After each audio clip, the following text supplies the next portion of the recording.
Astaghfirullah. Alhamdulillah wassalatu wassalamu ala Rasulillah wa ala alihi wa sahbihi wa mawalah wa la hawla wa la quwwata illa billah.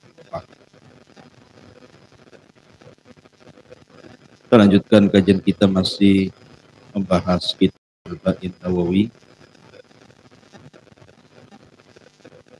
dan kita masuk pada hadis yang keempat dari kitab Arba'in Nawawi. Kita baca hadis.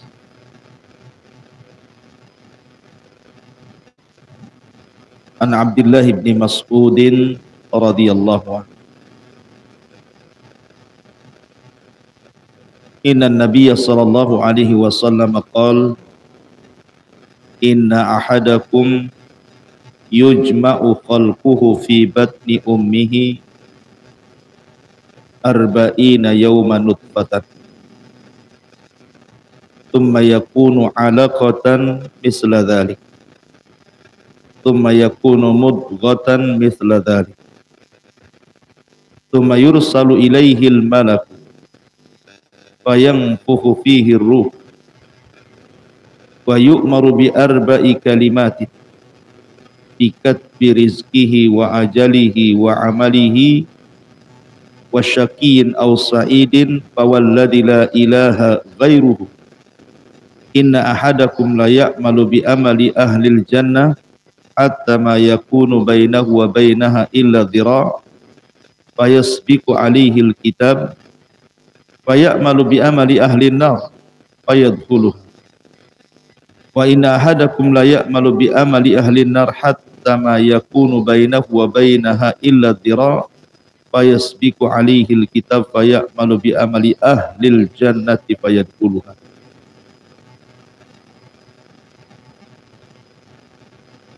Dari Abdullah ibn Mas'ud radhiyallahu an, dari Nabi sallallahu alaihi wasallam, dan di situ ada tambahan wa huwas shadiqul masduq. Bahwa Nabi sallallahu alaihi wasallam adalah as-shadiq al-masduq. Apa yang dimaksud shadiq dan apa yang dimaksud masduq? Shadiq itu artinya jujur dalam ucapan. Masduq itu artinya jujur dalam wahyu yang disampaikan. Jadi benar dalam ucapannya dan benar pula wahyu yang disampaikan. Makanya Ali radhiyallahu anhu mengatakan, wallahi tidaklah Nabi sallallahu alaihi wasallam kadzab wa la kudhib. Dia tidak berdusta dan dia tidak didustakan. Kalimat as-sadiq adalah keseharian Nabi sallallahu alaihi wasallam tidak berkata kecuali kejujuran. Disebut as-sadiq. Jadi kalau ngomong tidak pernah dusta itu disebut sadiq. Adapun masduq, bahwa wahyu yang disampaikan Jibril dari Allah Azza wa Jalla kepada Nabi sallallahu alaihi wasallam adalah masduq. Memang dibenarkan. Bukan karang-karang Nabi sallallahu alaihi wasallam. Karena Allah Subhanahu wa taala berfirman, "Wa ma yantiqu 'anil hawa in huwa illa wahyun yuha." Rasul tidak pernah menyampaikan wahyu itu dari hawa nafsunya. Tapi Rasul menyampaikan wahyu itu memang wahyu yang diwahyukan kepadanya. Kenapa di sini Abdullah ibn Mas'ud radhiyallahu anhu memulai dengan kata-kata as-sadiq al-masduq? Dia benar ataupun jujur dalam kata-katanya dan dibenarkan wahyu yang disampaikan kepadanya. Kenapa didahului dengan kata-kata ini? Sementara di dalam 40 hadis ataupun lebih dalam kitab Arba'in Nawawi tidak ada kata-kata hadis yang dimulai dengan kata as-sadiq al-masduq kecuali hadis Abdullah ibn Mas'ud. karena yang akan disampaikan ini perkara gaib. Yang akan disampaikan ini bukan perkara biasa, tapi perkara gaib. Soal bagaimana manusia itu diciptakan di dalam janin seorang ibu, ini perkara gaib, bukan perkara yang nampak. Makanya ketika Nabi SAW menjelaskan bahwa setelah usia 40 hari ketiga kalinya, berarti 120 hari, situ Allah Subhanahu wa taala mengutus malaikat untuk meniupkan ruh, kemudian mencatat rizkinya, mencatat ajalnya, mencatat amalnya, dan mencatat akhir hidupnya baik ataukah tidak baik. Ini kan semua perkara gaib, kita tidak tahu. Makanya kemudian hadis ini dimulai dengan kalimat wa huwa shadiq al-masduq. Itu faedah dari kalimat as-shadiq wal masduq. Baik, sebelum saya menjelaskan tentang isi daripada hadis yang keempat dari hadis Arba'in Nawawi, bagaimana biasa kita kenalan dulu dengan rawi hadis. Rawi hadis Abdullah ibn Mas'ud radhiyallahu an, kunyahnya adalah Abu Abdurrahman atau dikenal dengan Ibnu Ummi Abdin, dan dia adalah Abdullah ibn Mas'ud al-Hudhali dari kabilah Hudhal. Abdullah ibn Mas'ud radhiyallahu an yang meninggal pada tahun 32 Hijriah ini adalah seorang sahabat Rasul, dan dia orang faqih, orang cerdasnya dari kalangan sahabat Rasul, dan dia seorang qari Al-Quran, bahkan seorang muhaddis, ahli hadis,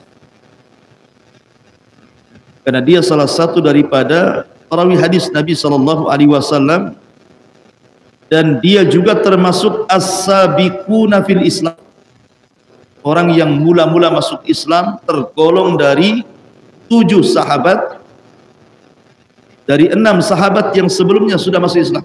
Dia nomor urut ke-7-nya. Dan dia yang mengatakan sendiri bahwa aku adalah orang yang ke-7 setelah 6 para sahabat yang sebelumnya masuk Islam. Dia betul-betul di as-sabiqunal awwalun. Kemudian juga dia adalah pembantu Rasul, suka membawa sendal Nabi dan suka membawa siwak Nabi. Jadi kalau safar, dia selalu membawa siwak Nabi. Kalau Nabi hendak bersiwak, diberikan siwak. Kalau Nabi hendak mencopot sandal, dicopotkan sandal. Kalau Rasul hendak memasang sandal, dipasangkan sandal. Dia adalah sahibu na'lai Nabi SAW, pemilik 2 sandal Rasul dan juga siwak. Dia termasuk sahabat yang melakukan hijrah 2 kali. Hijrah pertama ke Ethiopia Habasyah, yang bernaung di Raja Ashamat bin Afjur atau Raja Ethiopia. Kemudian yang kedua hijrah ke Madinah. Artinya memang betul-betul dia mengalami tekanan-tekanan dakwah sehingga harus hijrah ke Habasyah, Ethiopia. Dan dia orang yang salat kedua kiblat. Pertama kiblat ke Baitul Maqdis, kemudian dialihkan kiblat ke Baitullah Al-Haram. Dan hebatnya dia orang yang pertama kali menjaharkan qiraah Al-Quran setelah Nabi di Mekah. Ada orang berani ngaji di depan orang kecuali Abdullah ibn Mas'ud di zaman itu, di awal-awal Islam setelah Rasul. Dan Abdullah ibn Mas'ud juga pernah menjadi qadhi di zaman Khalifah Umar bin Khattab radhiyallahu anhu di Kufah, dan beliau meninggal saat kekhilafan Utsman ibn Affan radhiyallahu. Sedikit saya akan menjelaskan biografi Abdullah ibn Mas'ud radhiyallahu anhu. Sebab masuk Islamnya, jadi suatu ketika Nabi SAW dengan Abu Bakar ini sedang jalan-jalan. Rupanya berjumpalah Abdullah ibn Mas'ud yang ketika itu bekerja kepada seorang yang bernama Uqbah ibn Abi Mu'ayth. Uqbah bin Abi Mu'ayth itu orang paling celaka. Dialah yang meletakkan kotoran di pundak Rasul saat sujud. Lah Abdullah ibn Mas'ud ini bekerja kepada orang ini, Uqbah bin Abi Mu'ayth. Di Nabi SAW dan Abu Bakar kemudian berjumpa dengan Abdullah bin Mas'ud yang sedang menggembala kambing. Jadi kata Nabi SAW, wahai Ummi Abdin, adakah kambing-kambing yang bisa diminum air susunya? Katanya Abdullah bin Mas'ud, dia mengatakan, wahai Tuan, saya tidak bisa memberikannya karena ini milik orang, saya hanya menjalankan amanah saja. Maka Rasul mengatakan, kalau begitu ya sudah, ada enggak kambing yang tidak ada air susunya? Maksudnya kambing itu tidak beranak. Akhirnya kata Abdullah bin Mas'ud, ada. Maka diserahkan kambing yang kering susunya, sama sekali ada susunya. Kemudian diusaplah kambing itu, tiba-tiba penuh air susu. Tentu hal seperti ini yang pertama kali dilihat oleh Abdullah bin Mas'ud, disangka sihir. Kok bisa mengusap kambing yang tidak mengeluarkan air susu, tiba-tiba air susunya penuh? Maka Abdullah bin Mas'ud pun tertarik ingin belajar. Dia mengatakan, ya Rasul, alimni. Rasul, ajarkan itu ilmu itu kepadaku, katanya. Rasul SAW mengatakan, nanti kamu datang ke tempat saya. Akhirnya kemudian Abdullah bin Mas'ud menemui Rasul SAW dan Abu Bakar. Setelah kemudian diajarkan tentang Islam, maka dia pun kemudian tertarik dan dapat hidayah masuk Islam.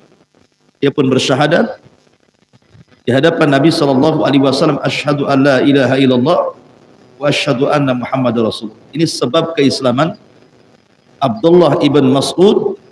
Sampai-sampai sebab keislaman ini juga disebutkan hadisnya di dalam riwayat Bukhari. Kemudian Nabi SAW mengatakan, ya gulam, fa innaka mu'allam. Setelah Abdullah Mas'ud masuk Islam, kata Rasul apa? Fa innaka mu'allam. Engkau akan diajari Allah. Firasat Nabi SAW tidak mungkin meleset. Abdullah ibn Mas'ud menjadi orang cerdas. Dan termasuk orang cerdasnya para sahabat. Padahal dia seorang yang fakir, orangnya hitam, orangnya pendek, orangnya kurus, dan dia penggembala kambing, tetapi tidak menghalangi dia untuk menjadi seorang alimin ulama sahabat. Abdullah bin Mas'ud juga di zaman jahiliyah tidak pernah mendekati tempat-tempat maksiat. Tidak pernah seusia dia di zaman itu yang suka khamar, suka zina, suka ini dan itu. Maka Abdullah bin Mas'ud hanya fokus menjaga kambing-kambing Uqbah bin Abi Mu'ayth. Khiyarukum fil jahiliyati khiyarukum fil Islam idza fuqihu, kata Rasul. Orang yang baik di zaman jahiliyah, maka dia pun akan mendapatkan kebaikan setelah Islam apabila mereka dicerdaskan Allah, diberikan taufik oleh Allah Azza wa Jalla. Seperti Abdullah ibn Mas'ud radhiyallahu anhu. Abdullah ibn Mas'ud radhiyallahu anhu, Allah berikan anugerah setelah masuk Islam, maka dia punya perhatian dengan Al-Quran. Maka di permulaan Islam dia mampu menghafal 70 suratan fil Quran. 70 surat dalam Al-Quran yang ketika itu tidak ada sahabat yang sebutkin dia. Dan tidak ada sahabat yang berselisih tentang kemutkinannya, tentang kemantapan hafalannya. Dan tidak ada khilaf di antara sahabat tentang indah suaranya. Suaranya indah sekali. Sampai-sampai Nabi SAW mengatakan tentang Abdullah ibn Mas'ud, ketika Rasul dan Abu Bakar, Umar pulang dari safar, kemudian lewati samping masjid seperti ini, Masjid Nabawi. Kemudian tiba-tiba Abdullah bin Mas'ud membaca Al-Quran. Terdengarlah dari luar oleh Rasul, Abu Bakar dan Umar. Rasul pun terdiam. Abu Bakar terdiam, Umar terdiam mendengarkan qiraahnya Abdullah ibn Mas'ud. Selesai membaca Al-Quran, Abdullah ibn Mas'ud tidak tahu kalau sedang didengarkan suaranya oleh Rasulullah.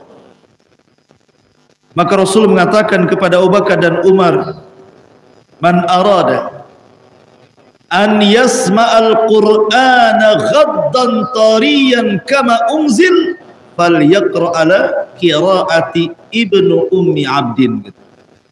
Rasul, siapa yang hendak mendengar bagaimana Al-Quran itu turun kepadaku, maksudnya dari Jibril.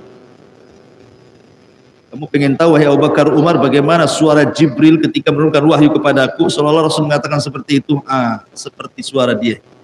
Siapa? Ibnu Ummi Abdin, maksudnya Abdullah ibn Mas'ud. Sejajarkan suaranya dengan Jibril. Makanya wajar, ikhwan, ketika Nabi SAW sedang duduk di Masjid Nabawi,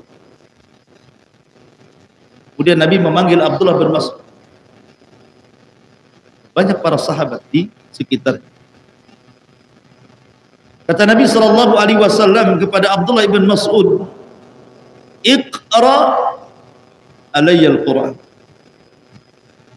Wahai Abdullah bin Mas'ud, bacakan kepadaku Al-Quran. Kata Abdullah bin Mas'ud radhiyallahu anhu, ia mengatakan, "Ya Rasulullah, a'aqra'u 'alaikal Qur'an wal Qur'anu unzila ilaik?" Rasul, gimana saya akan membacakan Quran sementara Quran kan diturunkan kepadamu? Dari sini kata para ulama, ada faedah tentang istihbab, sunnahnya kita meminta dibacakan Al-Quran, terutama orang yang memang indah suaranya. Bagaimana Rasul meminta kepada Abdullah bin Mas'ud untuk dibacakan Quran. Hebatnya Abdullah bin Mas'ud tidak membantah, tidak dengan kata-katanya dan mengatakan, "Ya Rasul, surat apa? Al-Baqarah kah, Al-Imran kah, An-Nisa kah?" Tidak. Selama Nabi SAW meminta baca Quran, maka dia tidak bertanya surat apa, langsung dibacakan. Dan dia membaca suratun Nisa sampai kepada ayat, "Fa kaifa idza ji'na min kulli ummatin bisyahid wa ji'na bika ala haula'i syahida."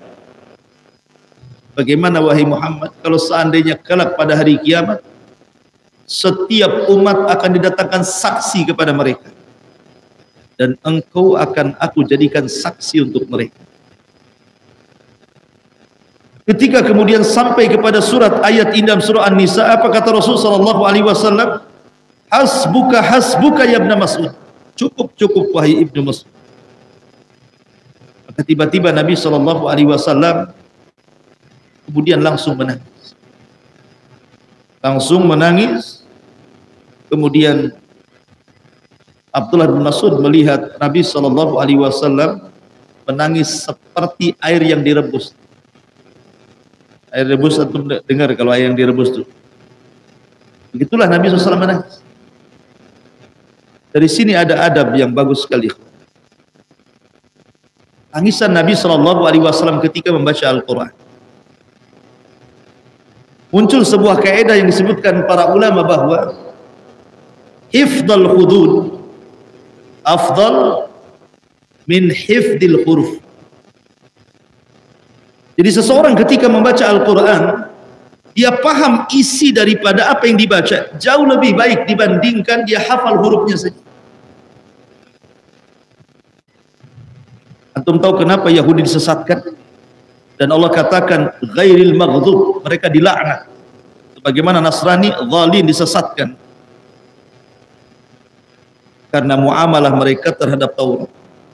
Mereka hanya hafal huruf tapi tidak hafal hudud, tidak hafal isi di apa yang dibaca dalam huruf-huruf itu sehingga melanggar batasan-batasan. Makanya belajar Al-Quran itu tidak hanya sekedar menghafal huruf-hurufnya saja, tapi kalau bisa dipahami tafsirnya. Karena Nabi SAW menangis di sini karena paham isinya, paham apa yang dimaksud. Fakaifa idza ji'na min kulli ummatin bisyahid wa ji'na bika ala haula'i syahida. Rasul paham, makanya Rasul menangis. Dengan tangisan Rasulnya, makanya kemudian muncul sebuah kaidah para ulama bahwa menghafal Al-Quran dari segi hudud lebih baik dibandingkan menghafal Quran dari segi huruf. Baik, Abdullah bin Mas'ud radhiyallahu anhu, saking cintanya dengan Nabi sallallahu alaihi wasallam, sampai-sampai dia dikategorikan dari sahabat-sahabat yang diberikan rekomendasi Nabi untuk diambil Qur'annya. Rasul mengatakan, Iqra'ul Qur'an min arba'ah. Bacalah Al-Quran dari 4 orang. Dan Rasul menyebutnya urutan pertama Abdullah ibn Mas'ud, yang kedua Ubay ibn Ka'ab, yang ketiga Mu'ad ibn Jabal, yang keempat Salim maula Abi Hudzaifah. Kata Rasul, ambil Al-Quran dari 4 orang. Abdullah ibn Mas'ud, Ubay ibn Ka'ab, Mu'ad ibn Jabal, Salim maula Abi Hudzaifah. Abdullah ibn Mas'ud nomor urut pertama. Ya, karena Abdullah ibn Mas'ud sendiri adalah satu di antara sekian sahabat yang menjadi juru tulis wahyu. Sebagaimana Ubay bin Ka'ab punya catatan wahyu tersendiri, kemudian juga Salim maula Abi Hudzaifah juga sama, Ali bin Abi Thalib, Muawiyah bin Abi Sufyan, mereka punya catatan mushaf tersendiri. Maka Abdullah bin Mas'ud pun punya catatan mushaf tersendiri. Bedanya dengan catatan mushaf yang lainnya, kalau yang lainnya hanya menulis sesuai dengan apa yang diturunkan kepada Rasul, ditulisnya umpamanya Al-Baqarah, ya ditulis Al-Baqarah, Al-Imran ya Al-Imran. Tapi kelebihan mushafnya Abdullah ibn Mas'ud dicantumkan dengan tafsir-tafsirnya. Makanya wajar kalau Abdullah ibn Mas'ud radhiyallahu anhu, sebagaimana riwayat Masruq ibn Ajda', beliau Abdullah ibn Mas'ud mengatakan, wallahi alladzi la ilaha ghairu ma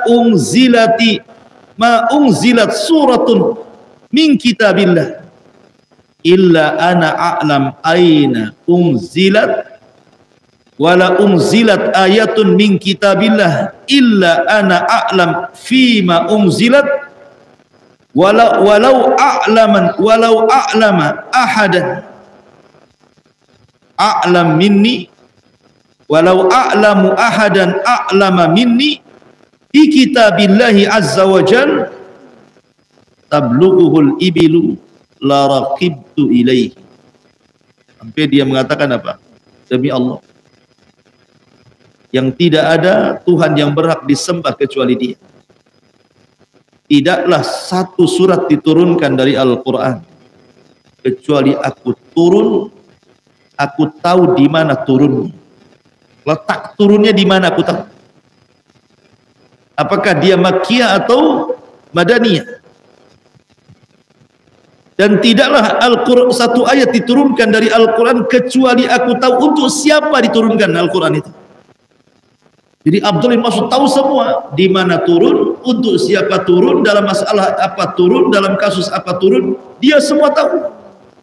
Sampai-sampai dia mengatakan, kalaulah saya mengetahui a'lamu ahadan, satu orang dari sahabat Rasul yang lebih paham dari aku mungkin dalam beberapa surat atau ayat, dan itu bisa ditempuh dengan mengendarai unta, la raqibtu ilaih, aku pun akan datang kepadanya.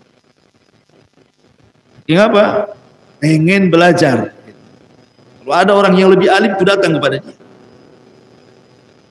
Tapi sahabat paham, tidak ada orang yang lebih alim dalam Al-Quran kecuali Abdullah bin Mas'ud. Makanya wajar kalau umpamanya Umar sangat mencintai Abdullah bin Mas'ud, jadikan qadhi di zamannya di Kufah, dan dijadikan rujukan oleh Utsman ibn Affan di kekhilafahan. Ma'asyiral muslimin yang dimuliakan Allah Azza wa Jalla, Abdullah ibn Mas'ud sekali lagi nasabnya adalah, dia adalah Abu Abdurrahman, Abdullah ibn Mas'ud radhiyallahu an, dan asal kabilahnya adalah Bani Sa'ad ibn Hudzail. Asal kabilahnya adalah Sa'ad ibn Hudzail, Bani Sa'ad ibn Hudzail. Dan dia kabilah yang ada yang ma'ruf di kota Mekah. Abdullah ibn Mas'ud memang hidup di lingkungan keluarga yang luar biasa.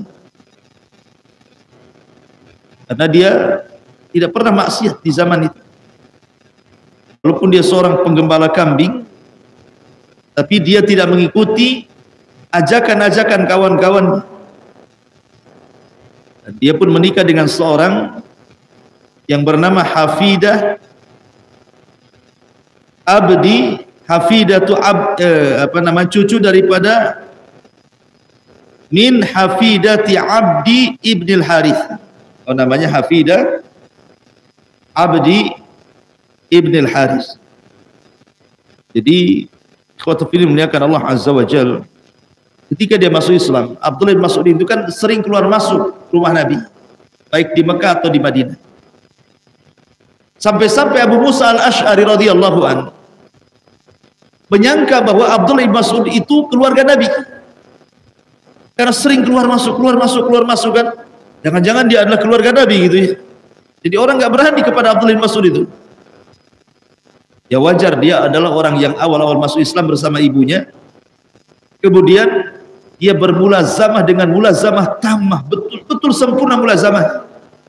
Tidak pernah meninggalkan Nabi baik ketika safar atau ketika mukim. Bahkan setiap peristiwa dia hadir di situ. Tidak ada satupun peperangan yang dilakukan Rasul kecuali Abdullah ibn Mas'ud terlibat dalam peperangan itu. Mulai dari Badarnya, Uhudnya, Khandaqnya, dan semua peperangan. Dan Abdullah ibn Mas'ud sangat dicintai Rasul. Ketika dia naik ke pohon kurma, ada angin, kemudian tersingkaplah pakaiannya. Betisnya itu nampak seolah-olah daging membalut tulang saja, saking kecilnya, kurus krempeng. Tapi walaupun kurus krempeng, dia punya tenaga kuat. Sehingga sahabat mempertawakan Abdullah bin Mas'ud. Dan Nabi SAW mengatakan, la tadhaku, jangan kalian tertawakan betisnya Abdullah bin Mas'ud. Sebab kalau ditimbang kedua betisnya dengan gunung Uhud sana, masih berat kedua betisnya Abdullah bin Mas'ud, kata Rasul. Cukuplah hal itu kelebihan Abdullah ibn Mas'ud radhiyallahu anhu. Masyarul muslimin yang dimuliakan Allah azza wa jalla, ketika sampai di Madinah, maka Rasul mempersaudarakan antara Muhajirin dan Ansar. Maka dia pun dipersaudarakan Rasul dengan Az-Zubair ibn Awwam radhiyallahu anhu. Masyarul muslimin yang dimuliakan Allah subhanahu wa ta'ala, dan Abdullah bin Mas'ud sekali lagi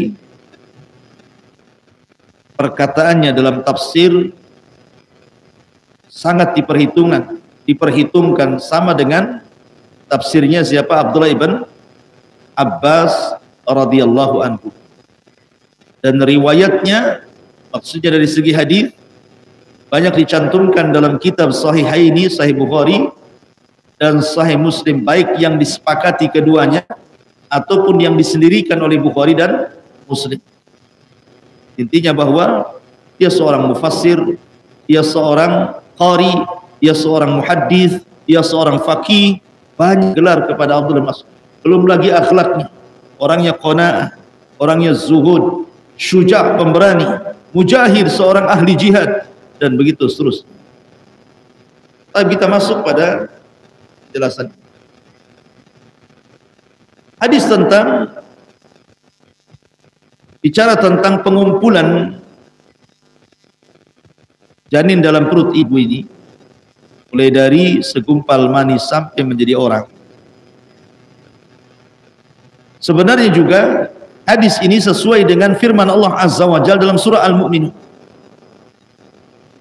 Dalam surah Al-Mu'minun ayat 12 sampai 16. Nanti antum cocokkan dalam surah Al-Mu'minun ayat 12 sampai 16 dengan hadis Abdullah ibn Mas'ud ini.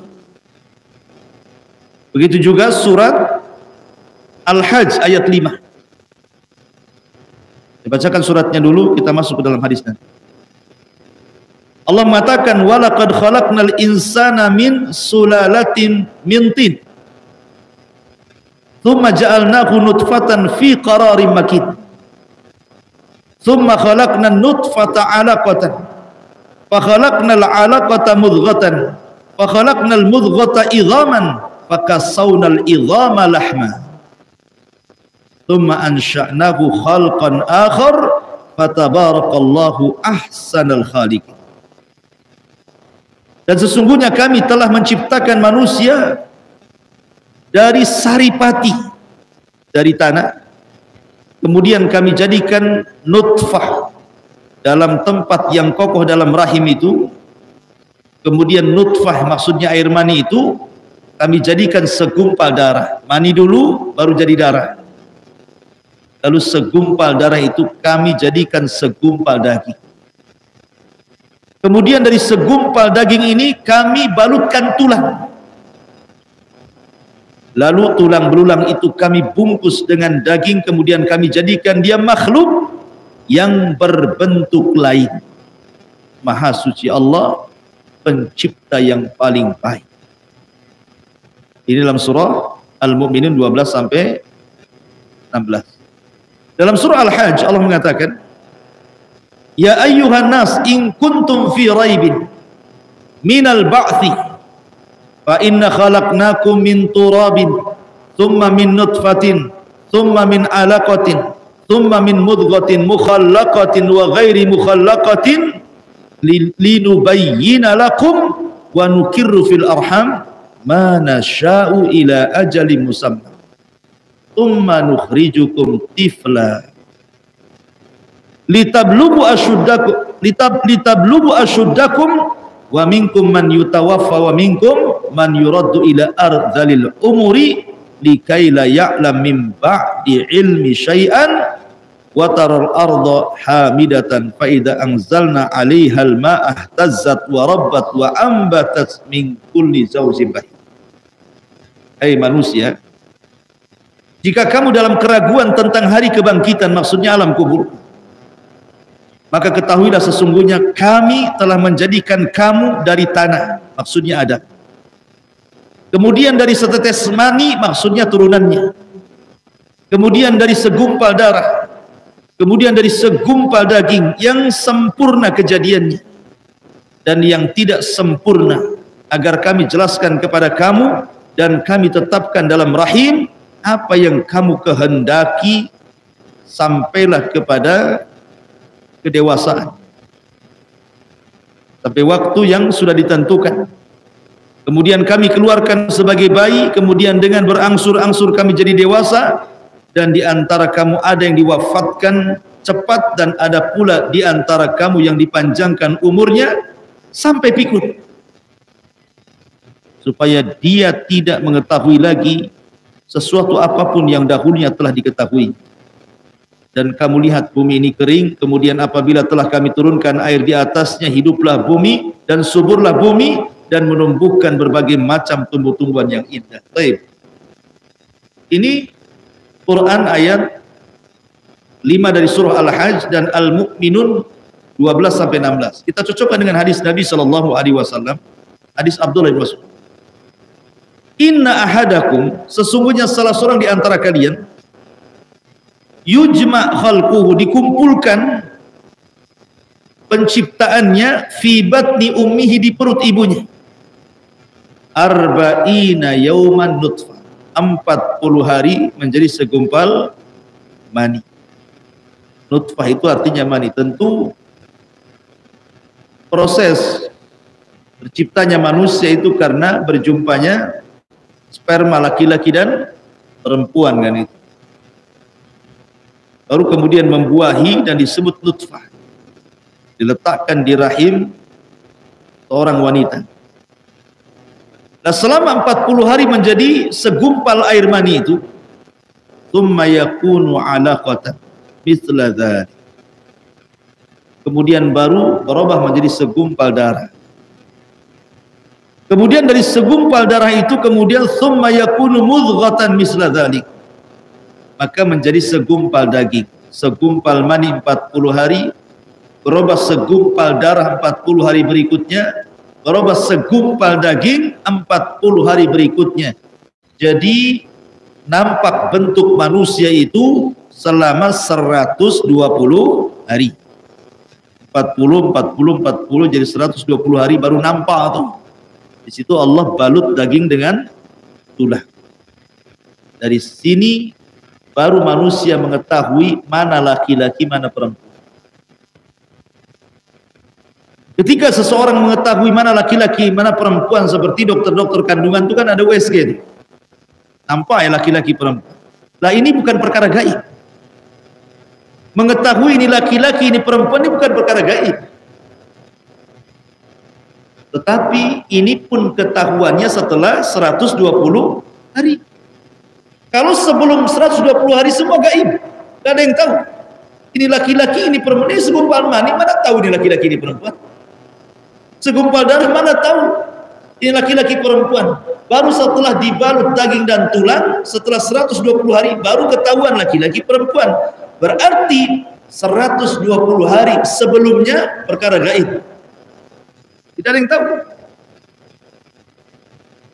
Tapi hanya sebatas itu saja mengetahui laki-laki dan perempuan. Apakah bayi ini nanti akan pendek, akan panjang, akan tinggi, akan rendah, akan pesek, akan mancung, akan sipit, akan besar kepalanya, akan kecil kepalanya, akan belok matanya, itu perkara gaib. Tidak tahu. Cuman nampak laki-laki. Itu saja. Adapun setelah brojol dia jadi tinggi, jadi rendah, tidak tahu, mana yang tahu. Nggak ada ceritanya dokter kandungan. Lebih pesek nih Pak. Dari mana tahunya pesek? Ini pendek nanti ini kayak. Gayanya hitam. Ini gayanya hitam putih. Ini mana ada yang tahu? Ini sebatas mengetahui laki-laki perempuan. Makanya apalagi sebelum 140 hari. Cuman yang jadi khilaf para ulama itu, kapan ditiupkan ruh? Ada yang mengatakan bahwa ditiupkan ruh itu kurang daripada 120 hari. Ada yang mengatakan di bawah itu, ada yang mengatakan di 40 hari pertama. Ditiupkan ruh. Alasannya karena ada kalimat misla tadi.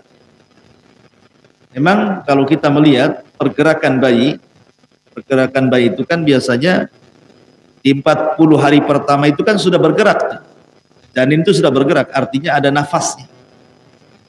Apakah yang dimaksud nafas itu ruh yang diletakkan oleh malaikat? Ataukah lain? Atau hanya gerak-gerak gitu saja untuk menunjukkan bahwa dia hidup? Nah, ini jadi khilaf para ulama. Kapan ditiupkan ruh? Apakah di bawah 120 hari? Karena memang secara tajribah, secara pengalaman gitu ya di lapangan, memang bayi itu baru sebulan saja biasanya sudah ada pergerakan gitu ya. Tapi apakah pergerakan itu maknanya ditiupkan ruh atau tidak? Nah, itu jadi khilaf. Walaupun pendapat yang kuat, ditiupkan ruh itu setelah 3 kali 40. Dan di sini kalimatnya arba'ina misla dzalik, arba'ina misla dzalik kan itu. Arba'ina yauman misla dzalik, arba'ina yauman misla dzalik, arba'ina yauman misla dzalik. Artinya ditiupkan ruh itu setelah usia 4 bulan, 120 hari. Nah, baru kemudian ditiupkan ruh.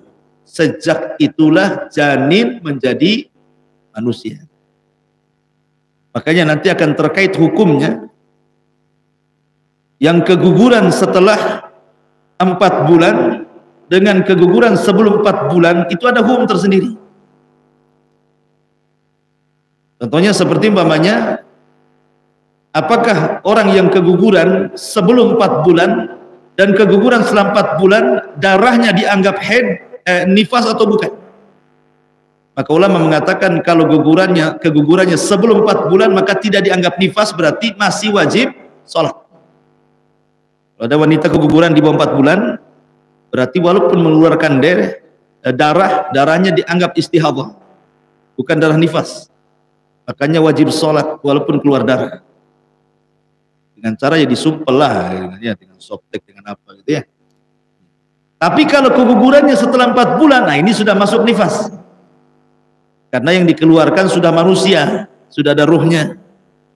Kalau sebelumnya kan belum jadi manusia, belum ada ruhnya kan. Ini salah satu contoh. Ataupun kalau kegugurannya sebelum 4 bulan, itu bukan manusia, artinya bisa dikubur di mana saja. Tapi kalau sudah 4 bulan berarti sudah jadi manusia, ya dikuburkan di kuburan kaum muslimin, kan? Seperti itu. Nanti kita akan jelaskan terkait hukum-hukum seputar ini. Masyarul muslimin yang dimuliakan Allah Subhanahu wa taala. Ada beberapa faedah yang bisa kita petik dari hadis ini sampai kalimat tsumma yakunu alaqatan tsumma yakunu mudghatan misla dzalik tsumma yakunu mudghatan misla dzalik tsumma yursal ilaihil malak. Kemudian diutus padanya malaikat, kemudian disuruh mencatat 4 perkara, rizkinya, ajalnya, amalnya, dan akhir hidupnya bahagia atau tidak. Yang pertama, penggalan hadis ini bahwa manusia itu ketika di rahim orang tua saat Allah menciptakan kita itu ada 3 marhalah. 3 marhalah. Dari 120 hari itu menjadi 3 marhalah, kan?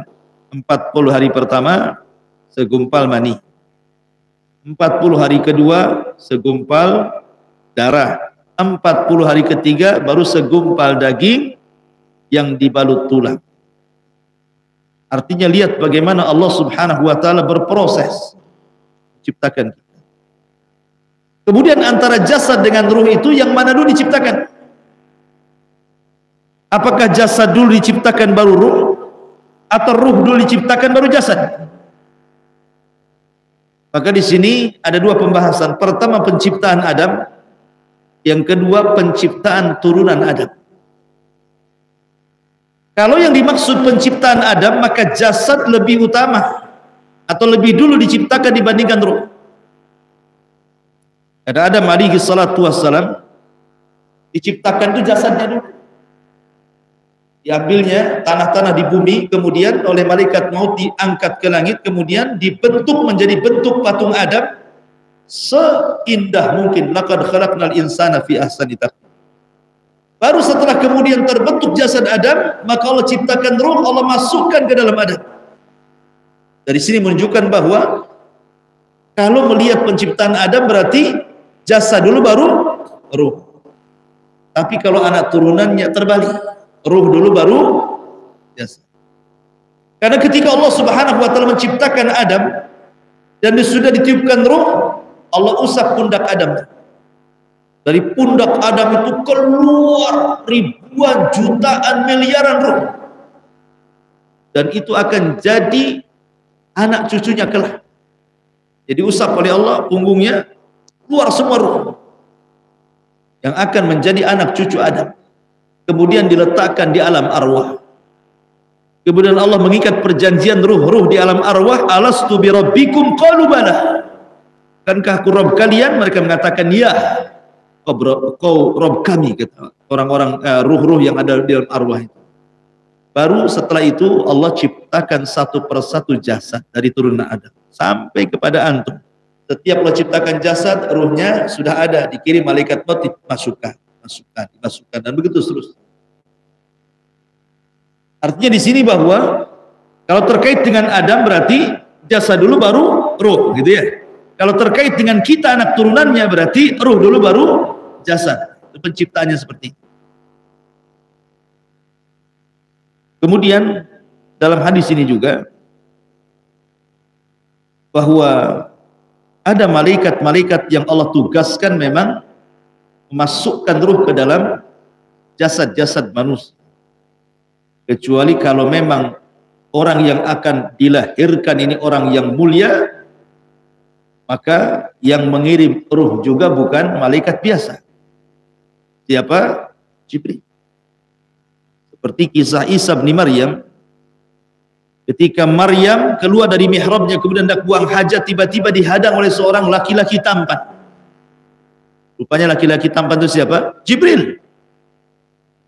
Kemudian Jibril mengatakan, saya ini utusan Allah untuk meletakkan ruh anakmu dalam rahim. Jadi terkadang tidak semua ruh itu dibawa oleh malakul ruh kan itu ya.